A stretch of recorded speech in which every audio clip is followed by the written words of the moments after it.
श्राद्ध हिंदू एवं अन्य भारतीय धर्मों में किया जाने वाला एक कर्म है जो पितरों के प्रति श्रद्धा और कृतज्ञता अभिव्यक्त करने तथा उन्हें याद करने के लिए किया जाता है। श्राद्ध शब्द श्रद्धा से बना है, जो श्राद्ध का प्रथम अनिवार्य तत्व है, अर्थात पितरों के प्रति श्रद्धा तो होनी ही चाहिए। आश्विन कृष्ण पक्ष की प्रतिपदा तिथि से अमावस्या तक का समय श्राद्ध या महालय पक्ष कहलाता है। इस अवधि के 16 दिन पितरों अर्थात श्राद्ध कर्म के लिए विशेष रूप से निर्धारित किए गए हैं। यही अवधि पितृपक्ष के नाम से जानी जाती है। पितृपक्ष में किए गए कार्यों से पूर्वजों की आत्मा को शांति प्राप्त होती है तथा कर्ता को पितृ ऋण से मुक्ति मिलती है।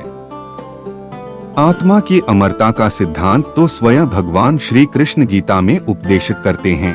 आत्मा जब तक अपने परमात्मा से संयोग नहीं कर लेती, तब तक विभिन्न योनियों में भटकती रहती है और इस दौरान उसे श्राद्ध कर्म में संतुष्टि मिलती है।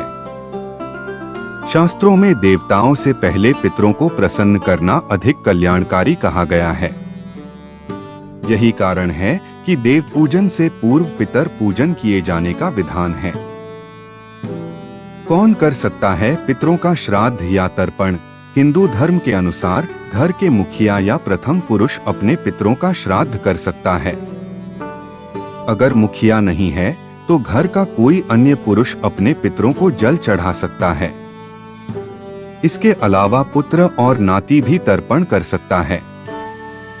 शास्त्रों के अनुसार पिता का श्राद्ध पुत्र को ही करना चाहिए। श्राद्ध में गाय, कौआ और कुत्ते को क्यों दिया जाता है भोजन? जानिए इस परंपरा से जुड़ी मान्यता। श्राद्ध पक्ष से जुड़ी कई मान्यताएं और परंपराएं हैं। ऐसी ही एक परंपरा है कौओं और गायों के लिए भोजन देने की। ज्योतिषाचार्य के अनुसार जानिए क्या है इस परंपरा से जुड़ा मनोवैज्ञानिक और धार्मिक पक्ष। ग्रंथों के अनुसार कौआ यम का प्रतीक है, जो दिशाओं का शुभ अशुभ संकेत बताने वाला है। इसलिए श्राद्ध का एक अंश इसे भी दिया जाता है। कौओं को पितरों का स्वरूप भी माना जाता है। मान्यता है कि श्राद्ध का भोजन कौओं को खिलाने से पितृ देवता प्रसन्न होते हैं और श्राद्ध करने वाले को आशीर्वाद देते हैं। पितृपक्ष में कौवे को भोजन देने से पितरों के कष्ट कम हो जाते हैं और यदि वह किसी नीची योनि में जन्मे हैं तो उन्हें जल्द ही मुक्ति मिल जाती है। गरुड़ पुराण के अनुसार कौवे को रोटी देने से यमराज भी प्रसन्न होते हैं तथा वह आपको हानि नहीं पहुंचाते हैं।